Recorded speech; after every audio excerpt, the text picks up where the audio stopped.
and welcome everybody to this service for Roger for today.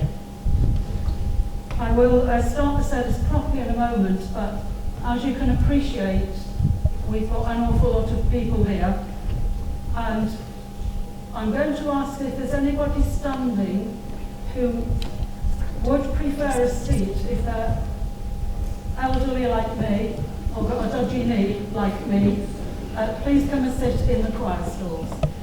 And we're keeping one pew here at the front for part of the family who are a bit stuck on the M5 at the moment, but they are on their way, I'm told.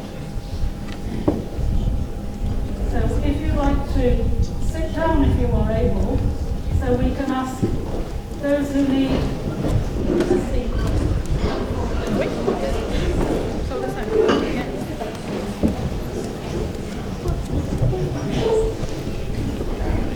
There are 3 seats at the front here. Are there any seats over that side? No. But there are 3 seats at the front here as well.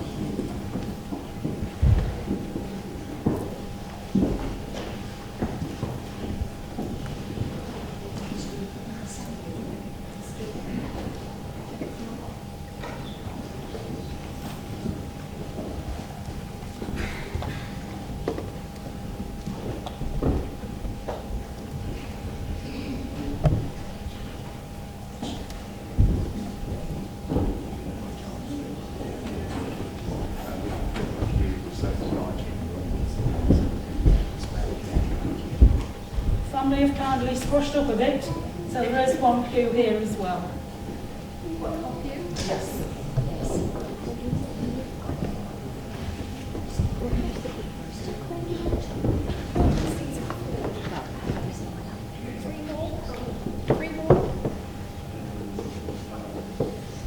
Just 2 more. Everybody must be a very good Anglican because nobody wants to sit at the front. Just 3 here. I am the resurrection and the life, says the Lord. Those who believe in me, even though they die, will live. And everyone who lives and believes in me will never die. We brought nothing into the world, and we take nothing out. The Lord gave, and the Lord has taken away. Blessed be the name of the Lord. And blessed are those who mourn, for they will be comforted. I think I can now safely say good afternoon. It's really special to be here for such a wonderful man, and a real tribute to him throughout Warwickshire and beyond, that he was so well known and so respected. I probably know most of you here, but if you don't know me, my name is Barbara Clutton. I'm the agricultural chaplain. I'm also an associate minister in this group of parishes. At the back of the church, as you go out, you'll find a donations box for the charities chosen for Roger today. Alternatively, if you do have sight of an order of service, at the back you'll find details of the Just Giving page. And if you've got a Q code on your phone, you can zap the Q code to donate in Roger's memory if you wish to do that. We'll go gently through the service. If I ask you to stand, can you just put in brackets if you are able? If it's difficult to stand, please stay sitting. And if you're already standing, I can't say please sit down. There isn't anywhere. But it's really wonderful to see so many people here. And apologies, I'll probably have my back to some people as we go through the service. We have come here today to remember before God our brother Roger, to give thanks for his life, to commend him to God, our merciful Redeemer and Judge, to commit his body to be cremated tomorrow, and to comfort one another in our grief. An opening prayer. God of all consolation, Your Son Jesus Christ was moved to tears at the grave of Lazarus, his friend. Look with compassion on your children in their loss. Give to troubled hearts the light of hope, and strengthen in each one of us the gift of faith in Jesus Christ our Lord. Amen. Our first hymn is a very familiar hymn. If you've got a green hymn book, it's 534 on the service sheet. We plough the fields and scatter.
Tributes in a moment, and as you can imagine, there are so many things we could say about Roger.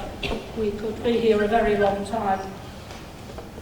For those people who are not able to be here today, this service is being live streamed, and if you want to watch it on another occasion, there are some cards as you go out of the church under the tower. You can take a card and it will give you details of how to access the service today, if that is what you would like, or for people who are not able to be here.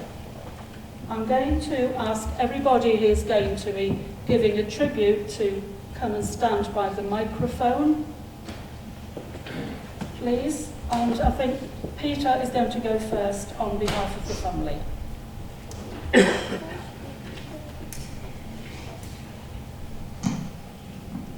Thank you.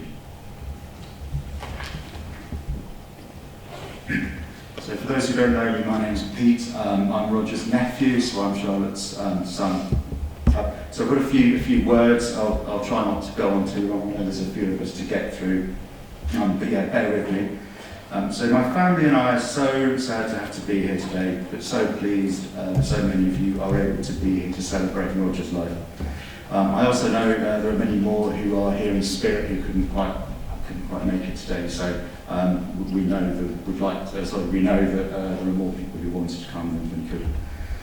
We thought we'd start by showing a few bits you may or may not know about Roger's early life. So Roger arrived in this world in November '55 to Bill and Margaret Campion, who already had his sister, so my mum, Charlotte. So being the youngest of his generation, Roger grew up with just one granny, Maud, who lived at Woolscott. She was very involved in their young lives and often walked or took the bus to visit Green Farm in Sawbridge, the family home. So Roger and Charlotte enjoyed a happy early life at Green Farm. Granny met their every need while fitting in with the farming activities of Grandpa. The house and garden at Green Farm were their world. Cats and kittens, lambs reviving in the kitchen, mud pies cooking in an old oven in the garden, chilblains, Jack Frost on the windows, walks to the post box, books and games together with Granny. Numerous visits to and from many of their relatives. So this church has been a venue of many family celebrations over the years. Roger spent time in this church with his Sunday school as well, I believe. So him and Charlotte often read at family services, and it seemed very fitting that we can all be here today celebrating Roger's life. As Bill, Roger's dad, was one of 11, Roger grew up with an extended family including 21 cousins. Over the years they have remained very close. Roger kept in regular touch with many of these cousins and their families.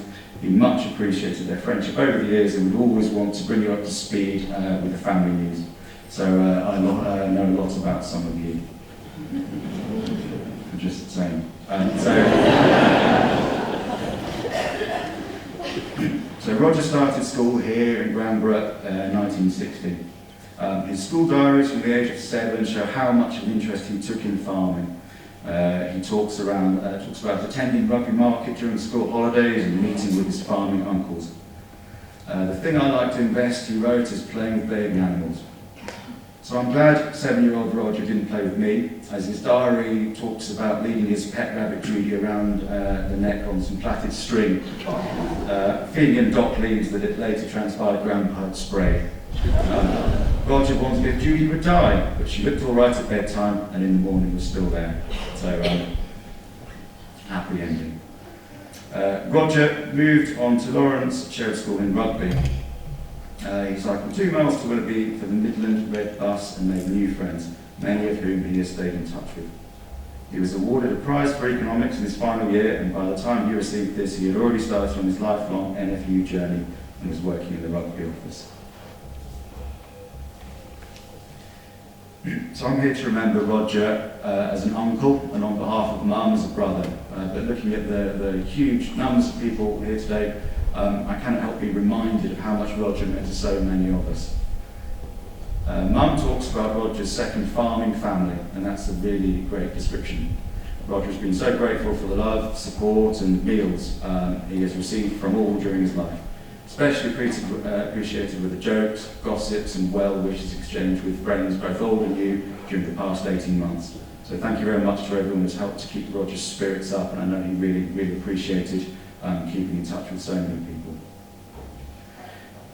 While to us, Roger worked hard and constantly. To Roger, none of it was work. He loved being around people, talking with them, laughing with them, joking with them, but more than anything, helping them. He was incredibly generous to all with his time and his efforts. He was always at the end of a phone and nothing was too much trouble. He was incredibly selfless, and one of my later memories of Roger was helping him run the virtual promise auction that I think a few of you attended, that raised thousands for charities very close to Roger's heart. So it's during the auction that Roger set the record for the most valuable rock buns that worked out to be more expensive than my car. I hear they're very good, but you'd have to ask the extremely generous Trent Tennis Club.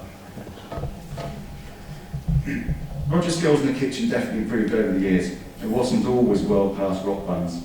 I'm sure it'd be okay with me sharing the anecdote about misreading the instructions on a Christmas pudding and microwaving it for half an hour until the power tools to open.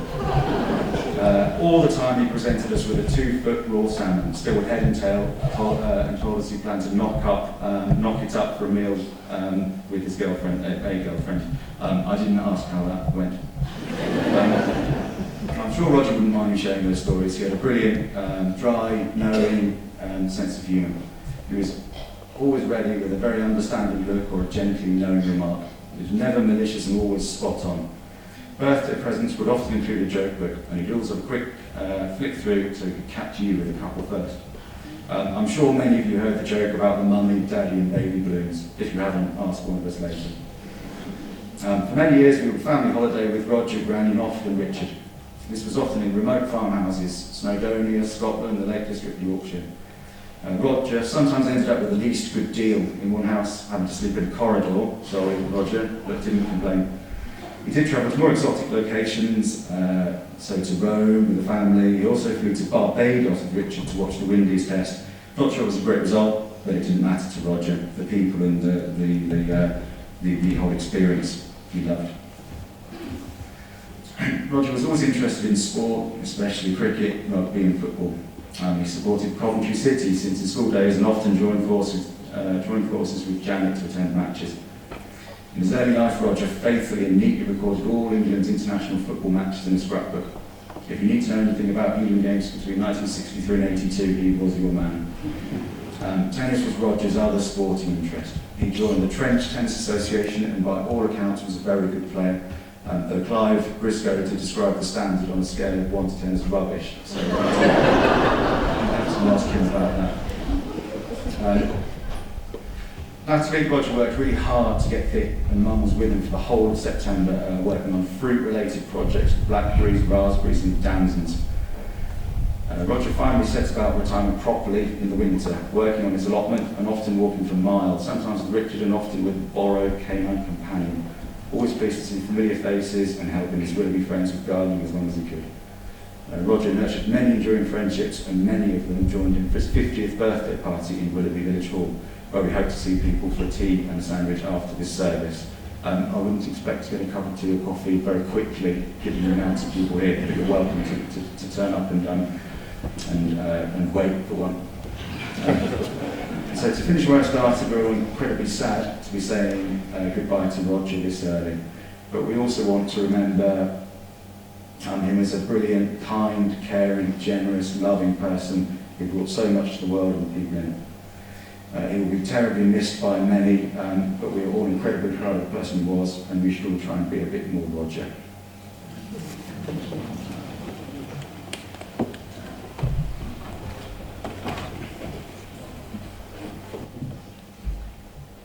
The NFU Group Secretary, the NFU Mutual Agent. So much more than the man from the NFU, he was our friend, Roger Campion.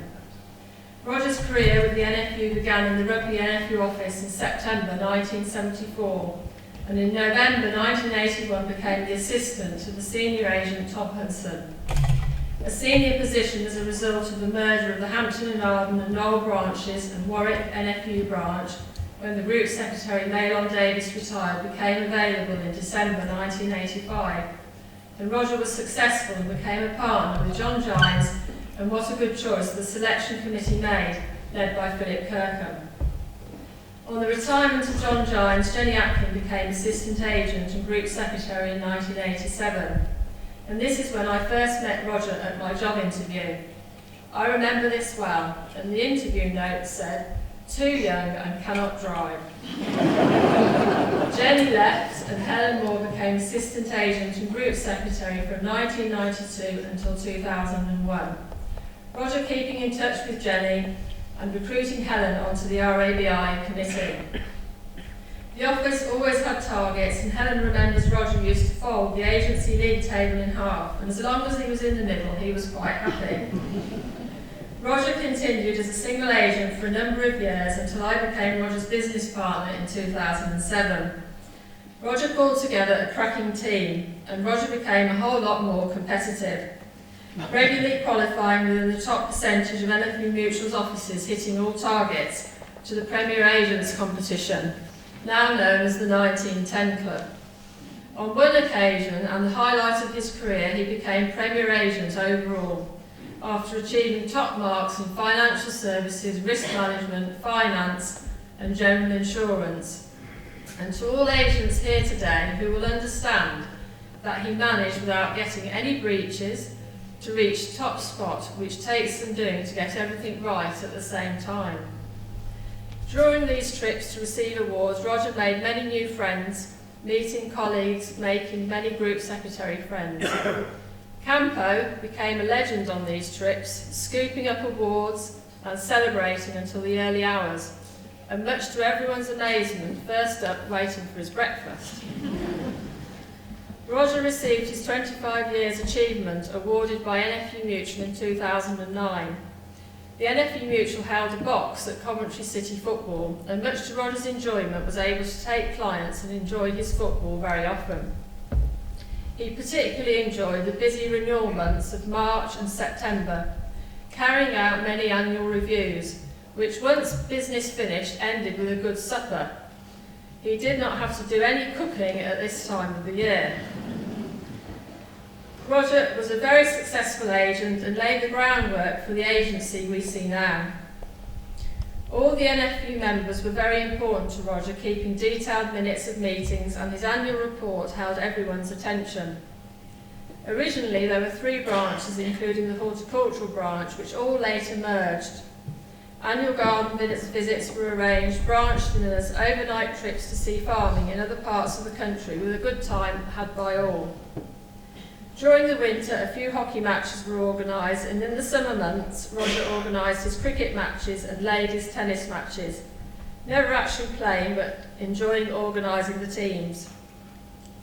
NFU members have always been an important part of Roger's working life, serving the membership and representing members' views and working with many MPs, educating to try and influence government to get the best outcomes for the membership. The branch celebrated its centenary with a dinner at Stoneleigh in 2010, and Roger collected a display of branch memorabilia, and he himself has a good collection at Willoughby in the Campion Museum. On behalf of NFU members, he collected many thousands of pounds in uninsured losses for cars that left the road, going through a length of hedge and leaving their number plates behind. Roger received the award for Farmer and Grower Group of the Year in the West Midlands region, and was a regular qualifier to NFU High Achievers for membership retention and services to branch members. Roger disliked any new technology, and particularly the computer, but did take to texting the cricket team, although it took all afternoon. He was one player short, and when he rang to find out where David was, he said, "I did not come, Roger, because I was expecting a letter." Retirement was not an easy decision, as Roger did not wish to retire, but with a new partnership formed and even more IT to contend with, he thought it was time to think of something else.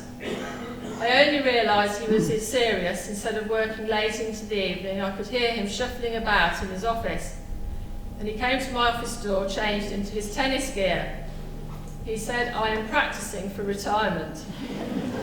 He took up bowls and enjoyed his allotment.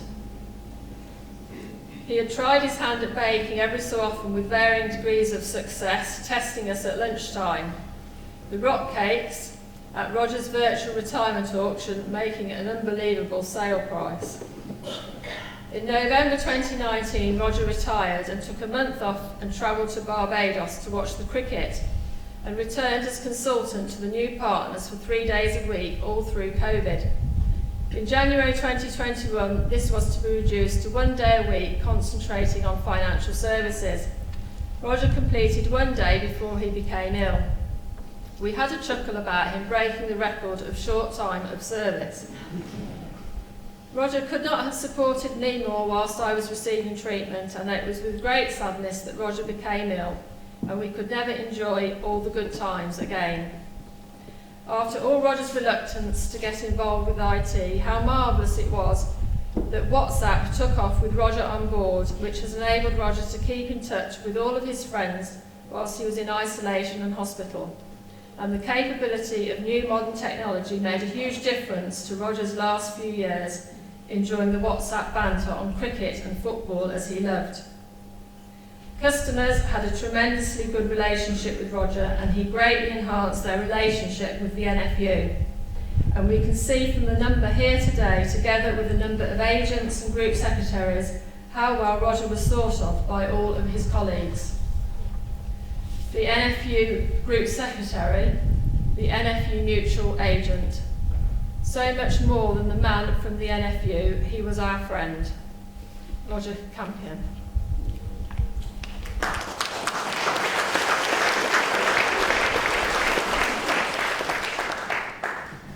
Now, I'm hoping it's obvious, but I wasn't a member of Young Farmers alongside Roger. He joined in his late teens, and having spoken to some that knew Roger back then, he blossomed. It was always known that he was going to achieve, and in YFC he found his niche. He went from being quiet and reserved to the confident and talkative man we all knew. Soon after joining Leamington Hastings Young Farmers, he got involved with the committee, eventually going on to become club chairman. Not stopping there, he was also heavily involved with the county organisation and went on to become Warwickshire Federation of Young Farmers Clubs county chairman in 1984. The annual reports from that year states, in electing Roger Campion, members have benefited from deep concern for the welfare of all members and the future of our county federation. Despite no longer being able to compete once he passed 26, Roger was one of the few of us that never really leaves YFC. He was always on hand to help, judging, stewarding, fundraising, you name it. He was the font of all knowledge when it came to Warwickshire YFC, receiving countless phone calls over the years for help and advice. I know how many times I've rang him in search of advice or information in the past 2 years, and the same goes for many past chairs, as well as for Sue in the office. If he didn't think that we were quite going about something in the right way, he had an extremely tactical manner of letting us know and subtly changing our view, making us believe that it was all our own idea after all. Kind, honest, generous beyond measure, and always offering welcomed, comprehensive support, fulfilling his advisory role as Vice President, President, and then life Vice President. In the last couple of years, with COVID and his illness getting in the way, he'd have been forgiven for stepping back a bit and being less involved, but that was never going to be Roger. We hosted numerous Zoom meetings and an online raffle, and Roger attended and supported the lot. His support for young people has always been clear.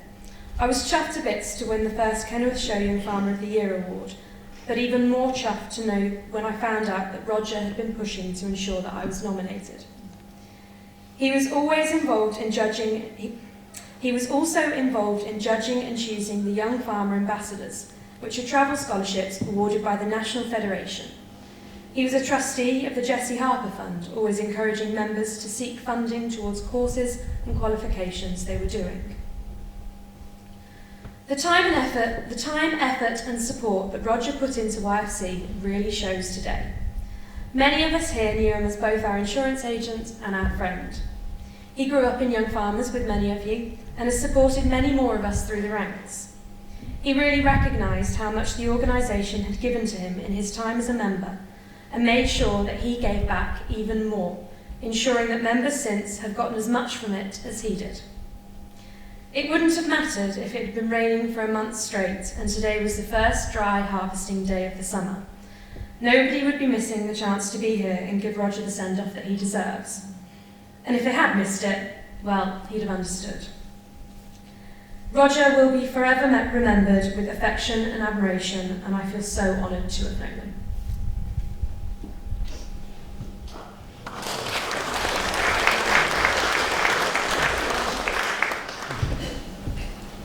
Hello, I'm Helen Moore. I've been asked to say a few words about Roger's long-term involvement with our ABI, and the County Committee. That's the Royal Agricultural Benevolent Institution. It's a charity that supports those who currently work in agriculture, those who can no longer work due to ill health, accident or age, and it also supports mental health with services. So really, for Roger to get involved, it was a natural extension of his work at the NFU. He recognised the farming community was proud, but sometimes people needed help, and RABI is the way of providing that help. No one can really remember when Roger joined the committee. We think it was about 40 years ago when he was working at Rugby. He held every position on that committee over the years, treasurer, secretary, chairman, but regardless of title, his real value lay in his ability to get things done. He had a wonderful way with people, which meant that they found it was very, very difficult to say no to a request from Roger. Over the years, the committee organised many fundraising events, mainly driven by Roger: cheese and wine, farm walks, vintage tractor runs. He drove a tractor on one of those. Pig roast puddings, cricket matches, Skittles nights, suppers with speakers, you name it, we hosted it. I don't think there was ever an event without food. He said it was key to getting people there, and as said before, it would save him having to cook his own supper. But Roger, he also recognised the need to quietly promote the services that RABI offered. He spoke at young farmers' clubs to tell them about it. He got them to adopt RABI as their charity. He'd man the gazebo at shows and at ploughing matches, and he would make discreet inquiries if he thought someone was in trouble and encourage them to make contact. In more recent years, the committee was ably supported by an RABI regional manager. Roger quickly recognised what an asset these managers were, and he worked very closely with them, particularly with Laura in the last couple of years and all through COVID to keep everything up and running. Roger might have retired from the NFU, but he definitely wasn't retiring from the RABI. He planned his initial work retirement due for 2020. He wanted to raise funds for RABI and have a big bash, but COVID stopped him. He resumed planning for 2021. His leukemia diagnosis and further COVID issues didn't stop him. He was determined to go ahead, so he applied some lateral thinking to the problem. And he came up with his silent auction and his Zoom barbecue because he determined to go ahead. He rang people to ask for lots. He was so pleased with the positive responses. He told me, he said, I got bolder and bolder. And he said, and in the end, I wasn't scared to ring anybody to either offer a lot or to bid for one. And those conversations meant a great deal to Roger. But as a result of his one-man show, he raised over $22,000 for his chosen charities, RABI and blood cancer. Despite his ongoing treatment, he continued to mastermind events from his campaign headquarters at Willoughby. And just in February this year, he organised the farmhouse breakfast at Weatherly Manor. He persuaded the Morton family they'd like to donate the venue, and then cooked the breakfast. And then he got all the raffle prizes donated and all the food. And then he convinced a team of ladies that there's nothing they'd like to do more on a Wednesday morning than clear tables and serve breakfast. And then he sold over 100 tickets for the event. That morning alone raised £2,750 for the charity. And it was a classic example of Roger getting things done and people just not being able to say no. In April, at the AGM for the county, Roger was nominated to continue his term as chairman. He was delighted to remain in the driving seat, and he had lots of ideas for future events. It was at that meeting that I discovered he'd been nominated for a national award to be presented in May, the WOW Award. It's to recognise the best of the best, to be made annually to an individual who has made a significant and lasting contribution to RABI, thus improving the lives of others. The award criteria included fundraising support, community awareness, and embracing change. His nomination referenced his many years on the committee, his work as chairman, and his incredible fundraising achievements in 2021. The regional manager commented on his extreme resilience during this time and his inspirational approach. Sadly, Roger was unable to attend the conference, and some members of the committee collected the award on his behalf. But we made sure that the occasion was videoed. In fact, they videoed it 3 times just to make sure there was definitely a copy, and I know he shared that with many people. He was absolutely thrilled with the recognition, and he was awarded a certificate and a bronze sheep on that occasion. So to conclude, RABI, along with other farming organisations in the county, have had an amazing friend and supporter in Roger. He has been the glue that has held the Warwickshire Committee together for so many years, and it has been an absolute privilege to work alongside him and to witness his dedication, commitment and passion for the charity. Thank you.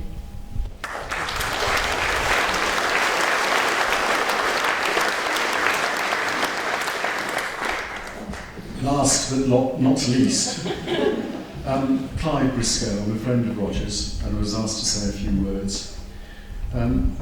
Roger wore so many hats, he had so many qualities. We've heard from those who have said how he touched their lives and their lives in their time with him. But what of his private life? Well, Pete, you're right. Roger was an awful tennis player. But that was not a problem, as he blended in beautifully with the other three gentlemen he played with. Every Tuesday evening, whatever the season, whatever the weather, he played. Roger was totally committed to everything he did and was always on time doing it. I'll take you through his tennis game because it truly reflects the man Roger was. We have shown the commitment he gave, but the Campion style in tennis, as in life, was quite unique. His playing style reflected something of a cross between cricket and tennis. He would run up to the baseline to serve, normally 3 skip-like steps, and often rely as much on the wood as the strings in his racket. He played with heart and soul, as he did with everything he put himself into. We have our own set of rules on court, which include personal abuse may be used liberally, but not excessively. Being the gentleman he was, he informed me he couldn't partake in the abuse. They don't say things like that in cricket. But that didn't stop him having a little chuckle when he was on the receiving end. He was always true to himself, had delightful, quiet, wry humour, never swore, hardly ever lost his temper or speak ill of anybody. It's no secret he missed sharing his life with someone. He never lost hope, but his positive mindset made him plan his retirement with his passion in mind. He loved sport, and several years ago, a trip to watch the Test match in Barbados with cousin Richard planted a seed in him. He was going to form a small Warwickshire subgroup of the Barmy Army and see the world watching his beloved game. Sadly, the combination of COVID and his illness meant this never happened. I miss the times we would walk and talk, because he was a great walker. Our chats after tennis while he ate his banana in his car. These were precious moments which were taken for granted. Roger was a thoughtful, intelligent man, a committed friend, easy company, and a great sounding board. He did so much to improve all our lives in so many different ways. Roger was a very rare individual, and my life has been so much the better for knowing him. Thank you, Roger, and may you rest in peace.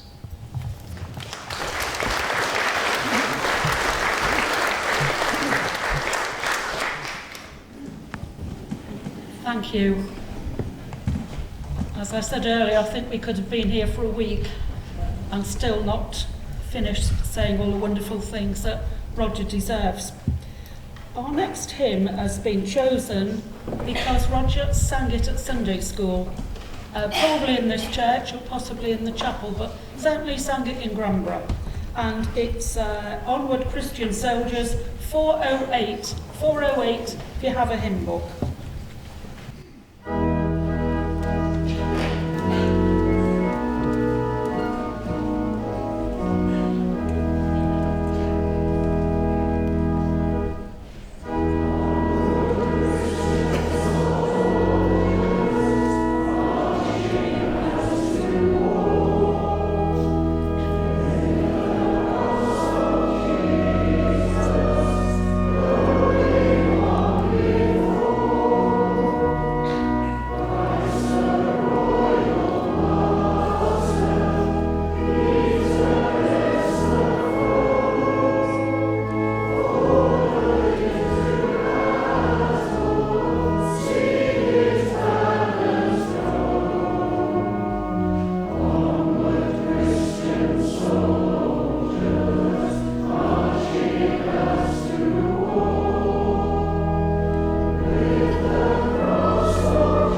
Thank you, Robin.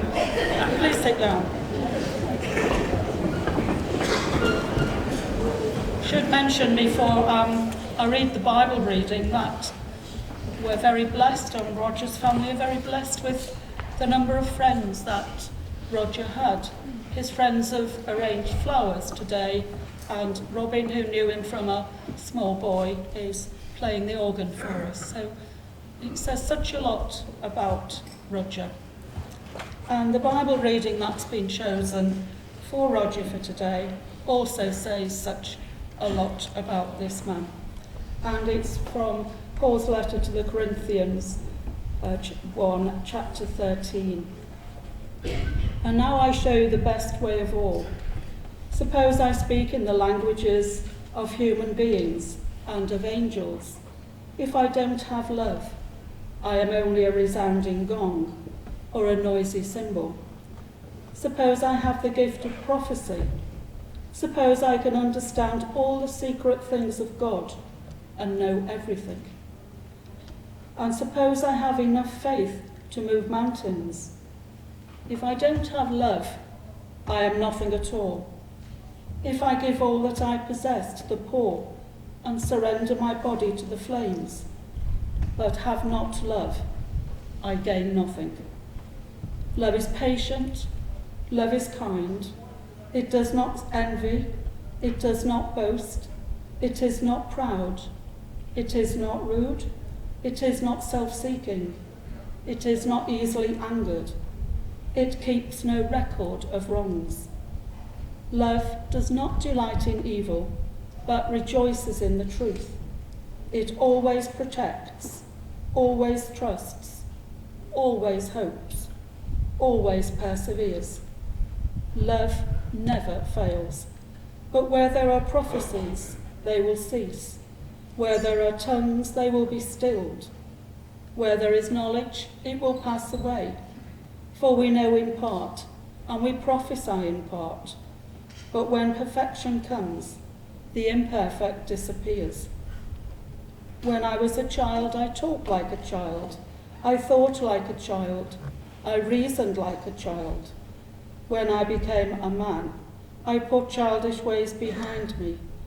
Now we see but a poor reflection, as in a mirror. Then we shall see face to face. Now I know in part, then I shall know fully, even though I am fully known. And now these three remain, faith, hope, and love. But the greatest of these is love. And that's a wonderful reading for Roger. It's often used at weddings, and it's often called the love chapter of the Bible. But with Roger, it's not talking about love in a sentimental, slushy sort of a way.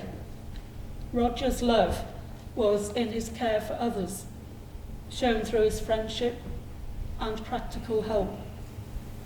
Roger's love for others meant putting everybody else first, thinking of what he could do for others more than what he could do for himself.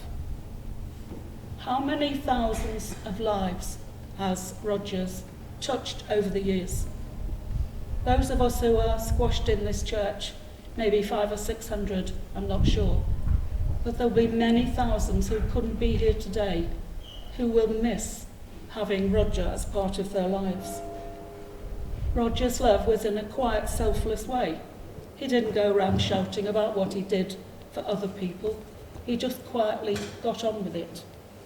And with his knowledge of technology gained over the last year or two, Roger and I used to message each other when he wasn't allowed visitors, when he was in isolation. And one of the last few messages that I had from Roger was asking me, as a chaplain, to look out for this particular farmer who was going through a difficult time. He didn't think of himself. He said to me, please look out for this chap, because I know he needs help. And that says such a lot about that man. But one of the lighter moments, when he was able to eat for a while, he was not able to take any solid food. but one of the other messages that I had, he said he'd had some steak and kidney pie and how much he enjoyed it. And he jolly well deserved it as well. So faith, hope and love abide. These three, and the greatest of these is love. So believe in that love, the love of God that gave Roger to us with all his many gifts and all that he shared with us. The years, probably sadly too few, that we shared with him. Now we have to have faith that Roger is in God's loving arms, away from the body and the treatment that is no longer needed. Roger is having a well-earned rest, probably looking down at us all with that twinkle in his eye, making sure we're all doing what we ought to be doing. But it's a real tribute to a very, very special man that we are here today to say thank you to God for him. I'm going to ask Graham to come forward now to read a poem chosen for Roger today. Chris, I'm sorry. Too many names this morning. Sorry, Chris.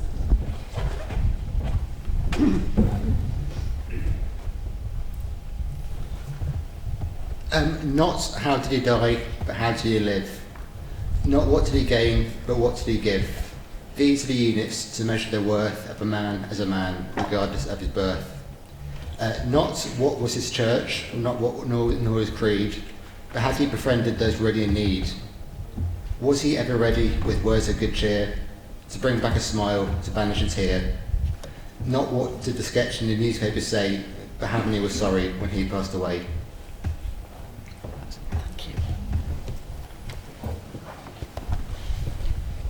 Very fitting tribute for Roger.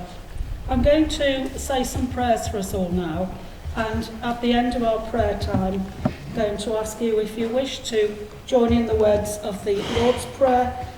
If you've a service sheet, it's on there. If you haven't, we will be using the traditional version, but join in with whatever bits are familiar to you. I want you to keep a special memory of Roger in your mind as we come to our prayers. It could be something he said or did. It could be watching cricket, making rock cakes.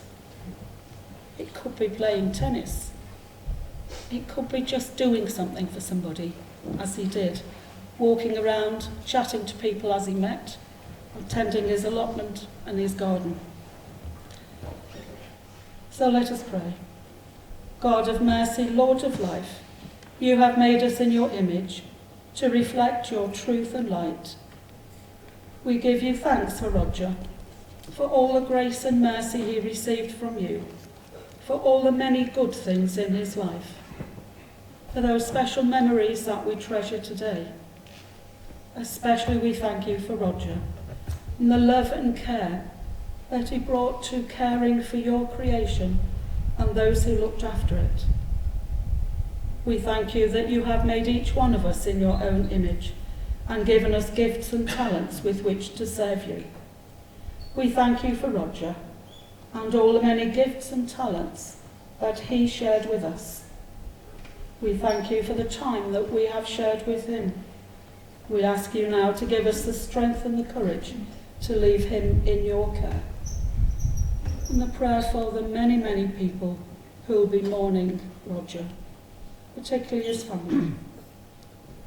Most merciful God, whose wisdom is beyond our understanding, surround the family and friends of Roger with your love, that they may not be overwhelmed by their loss, but have confidence in your goodness and strength to meet the days to come. We ask this through Christ our Lord. Amen. We say together the words of the Lord's Prayer. Our Father, who art in heaven, hallowed be thy name. Thy kingdom come, thy will be done, on earth as it is in heaven. Give us this day our daily bread, and forgive us our trespasses, as we forgive those who trespass against us. And lead us not into temptation, but deliver us from evil. For thine is the kingdom, the power and the glory, forever and ever. Amen. Our final hymn this morning is Lord of All Hopefulness. 313, if you have a hymn book.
There's a very apt poem that's been chosen for Roger for today, called Good Timber, and I recommend that you ask that very famous helpful person called Mr. Google and look it up and read it after the service. Good timber, the tree that never had to fight for sun and sky and air and light, but stood out in the open plain and always got its share of rain, never became a forest king, but lived and died, a scrubby thing. The man who never had to toil to gain and farm his patch of soil, who never had to win his share of sun and sky and light and air, never became a manly man, but lived and died as he began. Good timber does not grow with ease, the stronger wind, the stronger trees, the further sky, the greater length, the more the storm, the more the strength of sun and cold and rain and snow. In trees and men, good timbers grow. Where thickest lies the forest growth, we find the patriarchs of both, and they hold counsel with the stars, whose broken branches show the scars of many winds and much of strife. This is the common law of life. Amen. Going to say the words of the commendation in a moment. Roger's committal at the crematorium tomorrow will be private family, but I ask for your prayers as we say our final goodbye tomorrow with Roger.